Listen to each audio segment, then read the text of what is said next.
Það maður ná upp á ennið á hann.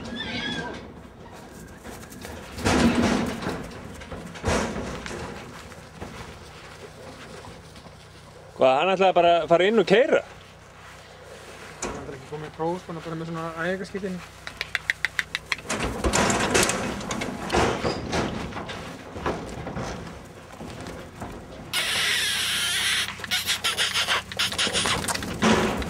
Það verða þokkalegi fagnaðarfundi núna maður.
Það er ólíkið, sko. Sörli hann prjónar og